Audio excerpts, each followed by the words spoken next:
There is a strong misconception among a lot of people, particularly on the truther or the alt scene, that there is a serious hidden agenda being played in our mainstream media, particularly in countries like Ireland.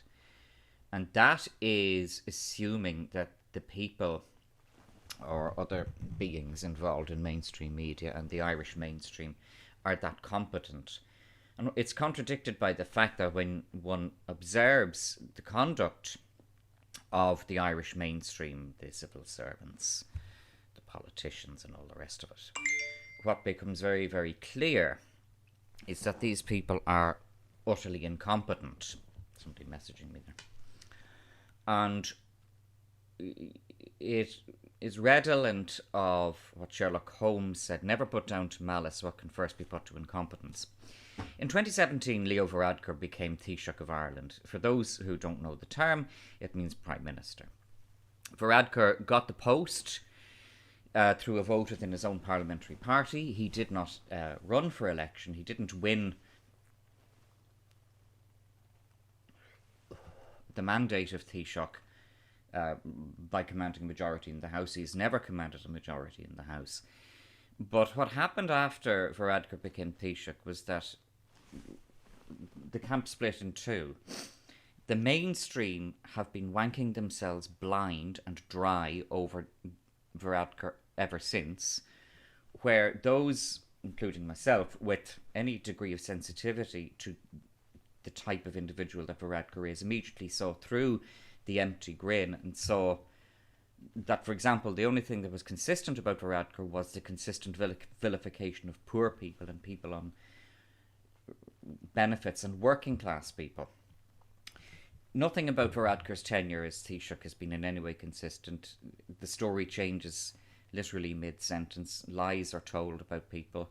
The whistleblowing doctors was the crassest example. But Varadkar, as a psychopath, has the intellect, the vocabulary, and the comprehension of a 9-year-old.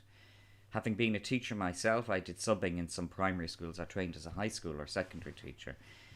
If that was a 9-year-old in a class I was teaching, I would mark him down as slow. That's not a joke either, because I've taught 9-year-olds who are a lot cleverer, more articulate and competent than anything that Varadkar has ever shown. Varadkar is a psychopath. He groomed himself into the position of getting to be elected to the Dáil in 2011, then getting to become leader of his party, Fine Gael, a horrible group of people, in 2017, and then he became Taoiseach.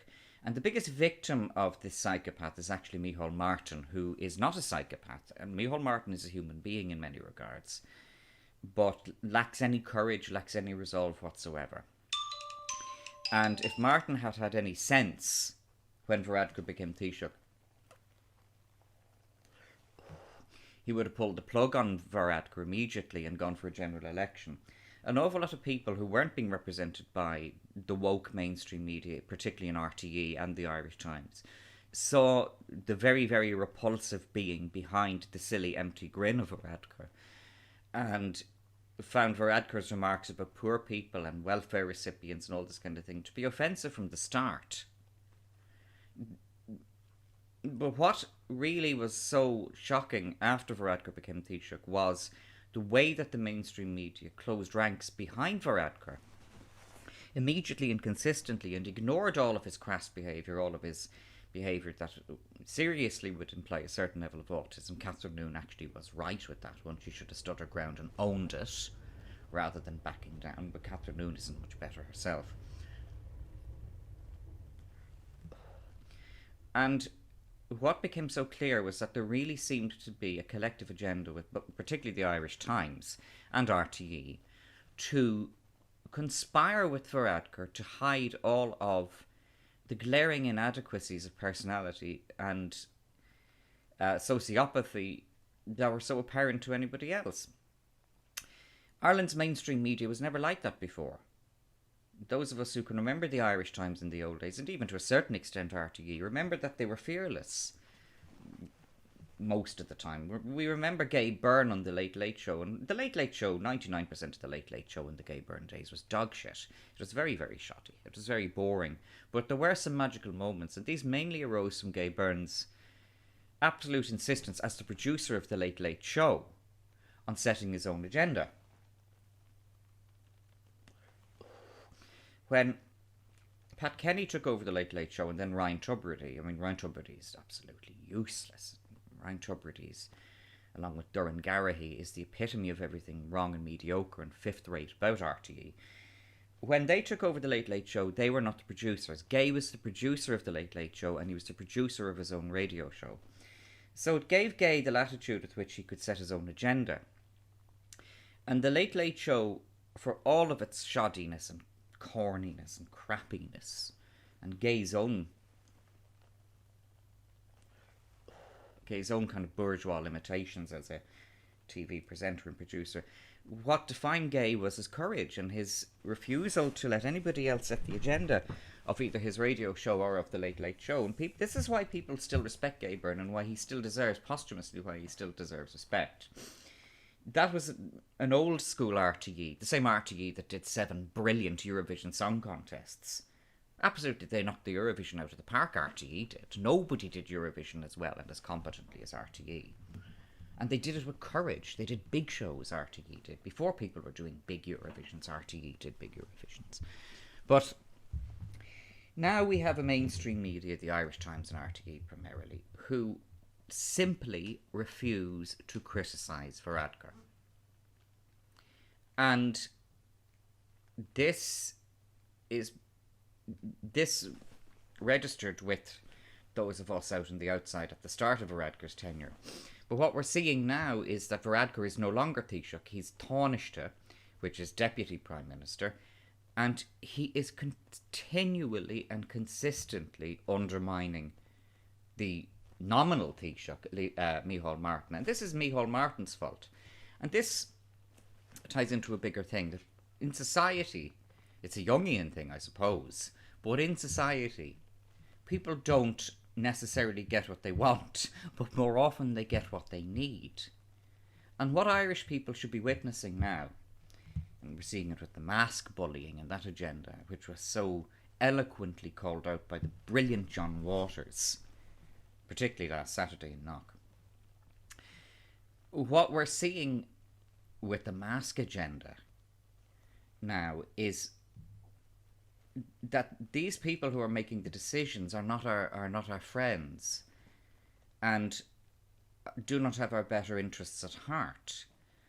And the people who continue to cheerlead for them in mainstream media, in RTE and the Irish Times,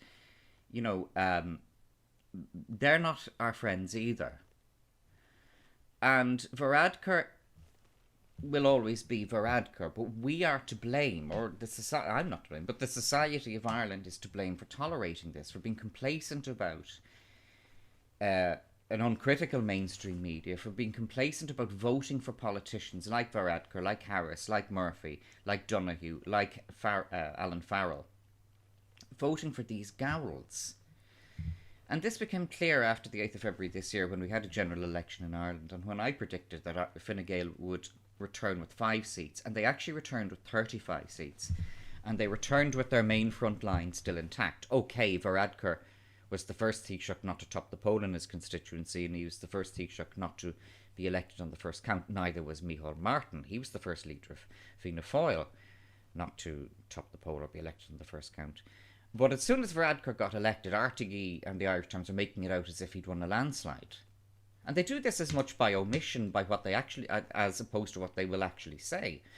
So much of deciphering, having the black sunglasses for the mainstream media, is looking for what they do not say, as opposed to what they do say.